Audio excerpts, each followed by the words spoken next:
नेपाली कांग्रेसको नेता र कार्यकर्ता पंक्तिको रगतमै राष्ट्रघात बसिसकेको छ। 3 पुस्ते राष्ट्रघाती विरासत बोकेको नेपाली कांग्रेसको जो महाधिवेशन सम्पन्न हो, हुन त हाहाकार गरिएको छ कि युवाहरू आए नेतृत्वमा पदाधिकारीमा, त त्यसले के अन्तर गर्यो?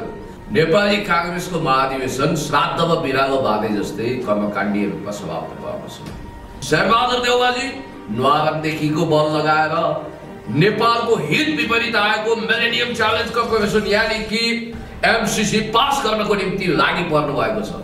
तर गगन थापाजी पनि त आखिर कुरकुरे पैसाको मान्छे त होइन। नेपाली कांग्रेसको महाधिवेशनले कुनै त्यस्तो खालको फेरबदल ल्याउँदैन, कुनै त्यस्तो खालको करिस्मेटिक नेतृत्व दिँदैन। त्यहाँ जिसका लाठी उसैको भैंस। मिस्टर गगन थापा एन्ड विश्वप्रकाश शर्मा भनेको पनि इन्डो वेस्ट यानी कि भारत पश्चिमा भारत अमेरिकी लबीको विश्वासपात्र हो र गगन थापा र विश्वप्रकाश शर्मा पनि विदेशी शक्ति केन्द्रसँग अनन्य रूपमा सालडाल जोडिएको व्यक्ति हुन् भन्दा तित्राको मुखै बहिनी जस्तो मेरो कुरा मान्छेलाई बिज्न सक्छ, तर यथार्थ यही हो। हजारौं हेक्टर जमिन बेचिँदाखेरि विश्वप्रकाश शर्मा र गगन थापाको ओठमा भोटे तालचा ठोकिएको छ, यो कुरा तपाईलाई थाहा छ। युद्धभन्दा चर्को नाकाबन्दी जब भारतीय पक्षबाट थोपरिएको थियो, त्यो नाकाबन्दीको विषयमा उहाँले ओठमा भोटे तालचा ठोकेर मौनता सार्नु भएको थियो। त्यसैले गर्दा म भन्छु देश जनता विकास समृद्धिको पक्षमा अगाडि बढेका, अन्याय अत्याचार भ्रष्टाचार विकृति विसङ्गति विरुद्ध धावा बोलेका हामी जस्ता मान्छे जसले शिरमा कफन बाँधिसकेका छौँ। जननी जन्मभूमि स्वर्गदपि गरिएसी। आदरणीय दर्शक महानुभावहरू, यहाँहरूलाई स्वागत छ। आज हामीसँग हुनुहुन्छ राजनीतिक विश्लेषक, विशेष गरी जनताको बोली बोल्ने खरो स्पष्ट वक्ता पुण्य गौतम सर, स्वागत छ। हजुर, धेरै धेरै धन्यवाद। नमस्कार सर। अब यो भर्खरै मात्रै कांग्रेसको महाधिवेशन सकिया छ। अब यो महाधिवेशन र यसमा आएको नेतृत्वको विषयलाई लिएर तपाईँको टिप्पणी के छ? नेपाली कांग्रेसको महाधिवेशन श्राद्धमा बिरालो बाँधे जस्तै कर्मकाण्डीय रूपमा समाप्त भएको छ। नेपाली कांग्रेसको महाधिवेशन जनताको निम्ति कौवाला बेलपाको हर्षण विस्मत टाइप हो। यसले नेपाली जनताको आधारभूत जीवनमा कुनै तात्विक भिन्नता ल्याउनेवाला छैन। गरिब जनताको ताउलोमा जाउलो तत्काल पाक्नेवाला छैन।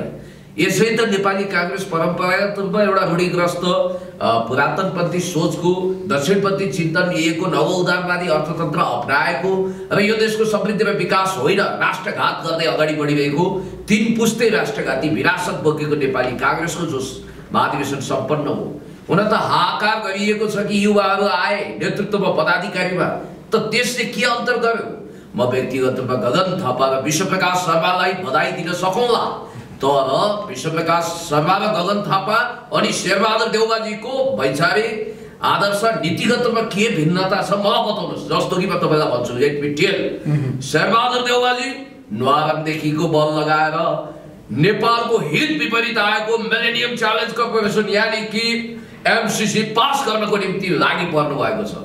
अनि गगन थापा र विश्वप्रकाश शर्मा पनि त शिरदेखि पाउसम्मको बल निकालेर 12 हाती पटुकी बाँधेर मिलेनियम च्यालेन्ज कर्पोरेसन यानी कि एमसीसी जसरी पनि पास गर्छौँ भनेर लागिरहनु भएको छ भने उहाँहरूमा केही फरक छैन। होला भनिएला कि गगन थापाजीहरू अलिकति युवा हुनुहुन्छ अनि शेरबहादुरजी घरले जाजा बलले आइजा उमेरमा अस्ताउँदो सूर्य जस्तो हुनुहुन्छ। उमेरको भेद हामी मानौँला, तर गगन थापाजी पनि त आखिर कुरकुरे पैसाको मान्छे त होइन। उहाँ पनि 30-32 वर्षको त होइन।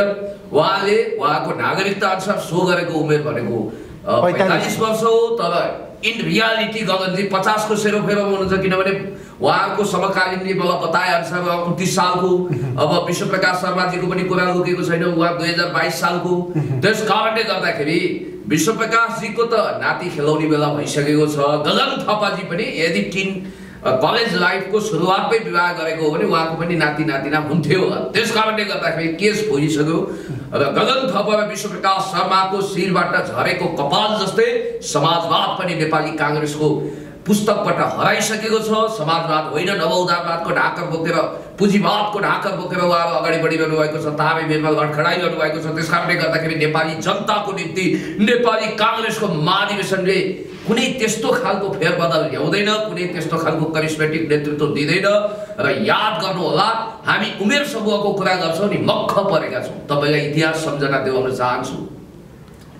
विश्वेश्वर प्रसाद कोइराला यानी कि बीपी कोइराला जो नेपाली कांग्रेसको देवाधिदेव महादेव सभा पोस्टर बनेका छन्, भाँड बनाइएको छ। बीपी कोइराला 35 वर्षको उमेरमा पार्टीको कार्यकारी प्रमुख भइसक्नु भएको थियो, सभापति भइसक्नु भएको थियो र अर्को गजबको कुरा के छ भने बिपी कोइराला 42 वर्षको उमेरमा यो देशको प्राइम मिनिस्टर भइसक्नु भएको थियो। महापञ्च भनेर चिनिने सूर्यबहादुर थापा 37 हो कि 36 वर्षमै यो मुलुकको प्राइम मिनिस्टर भएका थिए। डाक्टर तुलसी गिरी 35 वर्षमा प्राइम मिनिस्टर भएका थिए। आज गगन थापा र विश्वप्रकाश शर्माजी त्योभन्दा धेरै अगाडि धेरै वर्ष कटिसक्नु भएको छ। जननेता कमरेड मदन भण्डारी 35 वर्षको उमेरमा, कमरेड प्रचण्ड 35 वर्षको उमेरमा कम्युनिस्ट पार्टीको महासचिव यानी कि पार्टीको कार्यकारी प्रमुख हुनुभएको थियो। हाम्रा सम्माननीय पूर्व प्रधानमन्त्री एवं पार्टी अध्यक्ष कमरेड माधव कुमार नेपाल 41 वर्षको उमेरमा नेकपा एमालेको महासचिव बन्नुभएको थियो। त्यसकारणले सेबेस्टियन क्रुज 29 वर्षमा अस्ट्रियाको प्राइम मिनिस्टर बन्नुभयो। त्यसैगरी कोरियामा तपाईलाई थाहा छ democratic republic of people's republic of Korea यानी कि डीपीआरके कोरिया, उत्तर कोरिया भनेर चिनिने कोरियाको किम 28 वर्षको उमेरमा त्यो देशको कार्यकारी प्रमुख बन्नुभयो भने गगनजी र विश्वप्रकाशजी अहिले 50 को वरिपरि, अब विश्वप्रकाशजी त 55 को वरिपरि हो। जब उहाँहरू पार्टीको एज अ जेनरल सेक्रेटरी चुनिनु भएको छ भने यत्रो हंगामा किन हुनु? अब सभापतिमा त शेरबहादुरजीले आउनु भएको समय नेपाली कांग्रेसमा अरू पदहरू नाम मात्रका हुन्, तर व्यक्तिगत रूपमा जो इलेक्टेड हुनुभएको छ पुण्यजी तपाईले अहिले सभापतिको विषय उठाइहाल्नु भयो। सभापतिमा अरू पनि देखिया थिए, प्रकाश मानजी हुनुहुन्थ्यो, विमलेन्द्र निधि हुनुहुन्थ्यो हैन। उहाँहरू एकाएक आधी घण्टा अगाडिसम्म यो देशमा नयाँ नेतृत्व अथवा कांग्रेसमा नयाँ नेतृत्व चाहिन्छ, रूपान्तरण चाहिन्छ भन्नुहुन्थ्यो। आधी घण्टामै शेरबहादुर देउवालाई मान्नुभयो, जबकि 12 वर्षदेखि राम्रो ट्रमै थिएन प्रकाश मानजी र शेरबहादुर देउवाको। विमलेन्द्रजी 1 वर्षदेखि पार्टी प्यालेसमा पार्टीको एउटा शाखा कार्यालय जस्तो खोलेर बस्नु भएको थियो। उहाँहरू एकाएक देउवाजीप्रति आकर्षित हुनुभयो नि। यहाँनिर भ्यालु बेस्ड पोलिटिक्स होइन, भ्यालु बेस्ड पोलिटिक्स चलेको छ। गेम थ्योरीमा राजनीति चलेको छ। सिद्धान्त, विचार, नीति कार्यक्रममा यो देश र राजनीतिक पार्टीहरू अगाडि बढिरहेका छैनन्। त्यसकारणले गर्दाखेरि जो जसो गरी हुन्छ साम दाम दण्ड भेद नीति ठेल्टा सबै खाले उपकरण प्रयोग गरेर मनी मसल्स मासको मिसयुज गरेर नेपाली कांग्रेसमा नेता बन्ने परम्परा हो। त्यहाँ जिसका लाठी उसैको भैंस। जोसँग पैसा छ, जोसँग धनबल छ, जनबल छ, विदेशी एजेन्ट छन् र अझ इन्ट्रेस्टिङ कुरा के छ भने इन्डो वेस्टसँग सबभन्दा नजिक जो छ त्यसैले बाजी माग्यो।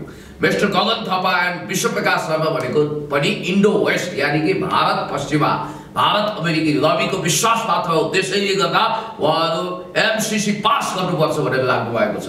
कोशी सम्झौता गरेर कोशी बेच्ने, गण्डक सम्झौता गर्ने, इभन बिपी कोइराला समेत 33 साल अगाडि राष्ट्रघाती चिन्तन राख्नुहुन्थ्यो। पछि भारतको लात, इन्दिरा गान्धीको लात र वीरेन्द्रको हातको कारण उहाँ देश फर्किनु हो, त्यो बेग्लै कुरा हो। त्यसकारणले गर्दाखेरि म तपाईलाई भन्न चाहन्छु नेपाली कांग्रेसको रगत नसामा राष्ट्रघात छ भन्दा मलाई कुनै आइतबार बोल्नु पर्दैन। त्यसो भएको हुँदाखेरि लैनचौरले के भन्ला भारतीय दूतावासले अथवा दिल्लीमा पानी पर्दा काठमाडौँमा छाता ओढ्ने, वाशिङटनमा गर्मी बढ्दा नेपालमा एसी खोल्ने यो खालको पार्टी हो नेपाली कांग्रेस।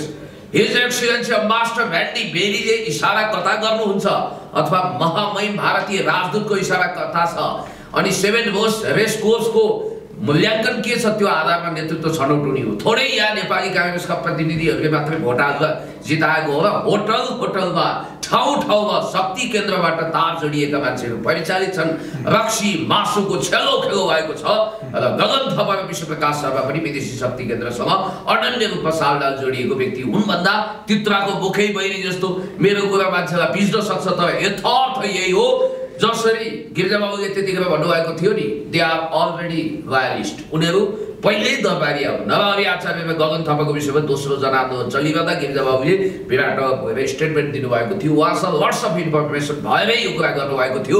त्यसकारणले गर्दाखेरि वाक्कलामा उद्घोषक जस्तो जुनेलो पड्किए जस्तो बोल्न सक्ने गगन थापा वा विश्वप्रकाश शर्माजी यसरी प्यारासुटबाट तानेर अथवा रकेटबाट तानेर एक हिसाबले भन्नुपर्दा नेपाली राजनीतिक आकाशमा धुमकेतु जस्तो झिलिक्क देखिएका पात्रहरू हुन्। जहाँसम्म तपाईँले भन्नुभयो फलाना तिलाना ढिस्काना अथवा यो नेतृत्व आयो, यो नेतृत्व आयो, त के फरक पर्यो? यो त पुरानै बोतलको नयाँ रक्सी भन्न यसलाई सौछ। त्यसकारणले गर्दाखेरि नेपाली कांग्रेस भनेको परम्परागत रूपमा राष्ट्रघाती चिन्तन बोकेर अगाडि बढेको दक्षिणपन्थी चिन्तनको धनीहरूको, एरिस्टोक्र्याटहरूको एक हिसाबले भन्नुपर्दा सम्भ्रान्तको क्लब हो र यो नेपाली जनताको बिचमा म्यासिभ अलोकप्रिय पार्टी पनि हो। तर विडम्बना के हो भने पुँजीवादी दुनियाँले नेपाली काङ्ग्रेसलाई ट्याकल गरेको छ। यो देशमा भोट पनि किनबेच हुन्छ र त्यो ठाउँमा नेपाली काङ्ग्रेसले स्पेस बनाउँछ।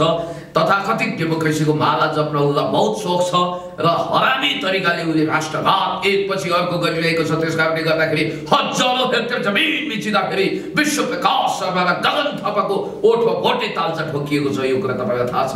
युद्धभन्दा चर्को नाकाबन्दी जब भारतीय पक्षबाट थोपरिएको थियो त्यो नाकाबन्दीको विषयमा उहाँले ओठमा भोटे तालचा ठोकेर मौनता सार्नु भएको थियो।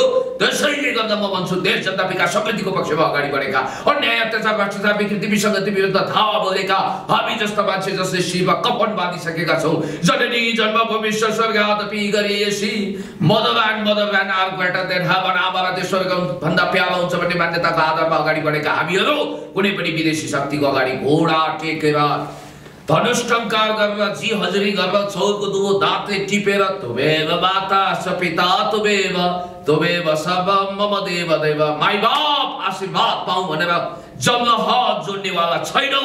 तर नेपाली काङ्ग्रेसको नेता र कार्यकर्ता पंक्तिको रगतमै राष्ट्रघात बसिसकेको छ। माफ गर्नुहोला, त्यहाँ भित्र बसेर देशलाई माया गर्ने, जनतालाई माया गर्ने थोरै बिरला कोटी मान्छेप्रति म आई एम सो सरी भन्न चाहन्छु। तपाईहरुलाई हर्ट होला।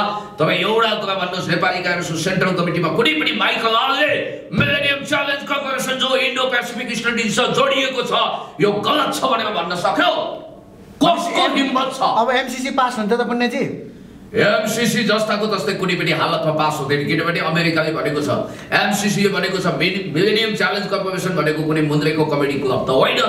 यो नेपालको असंलग्न परराष्ट्र नीति, पञ्चशीलता र स्वतन्त्र परराष्ट्र नीतिको खिलाफ आएको, नेपाललाई द्वन्द्वको परेड ग्राउन्ड बनाउने, अर्को अफगानिस्तान भविष्यमा बनाउने, एक हिसाबले भन्नुपर्दा इक्विप्रक्सिमिटीवाला अर्थात् समसामिप्यतामा आधारित नेपालको को नेताहरू चाहिँ यो एमसीसी को पक्षमा छन्? खुलेस त भनिदिनुस् न। म तपाईलाई भन्दैछु हो, नेपालको स्वतन्त्र परराष्ट्र नीति, असंलग्न परराष्ट्र नीति, पञ्चशीलता विपरीत हामी कुनै पनि शक्ति केन्द्रतिर ढल्किँदैनौँ, पल्टिँदैनौँ र यो मान्यतालाई भङ्ग गर्नको निम्ति एमसीसी जसरी पनि एट एनी कस्ट चाइनालाई घेरघार गरेर अझ स्पष्ट रूपमा भन्नुपर्दा BRI अर्थात् चाइनासँग हामीले सिग्नेचर गरेको वर्ल्डलाई कनेक्टिभिटी, विकासको कनेक्टिभिटीमा जोड्ने BRI को सौतापुरमा आएको 2006 मा पहिलोचोटि तत्कालीन अमेरिकी राष्ट्रपति जर्ज डब्ल्यू बुशले मेक्सिकोमा बैंकरको समिट हुँदाखेरि यो एमसीसी भन्ने मिलेनियम च्यालेन्ज कर्पोरेसनको उच्चारण गर्नुभएको थियो। कतिपयले यसलाई कोअपरेसन भनेर गल्ती गरिरहेका छन्।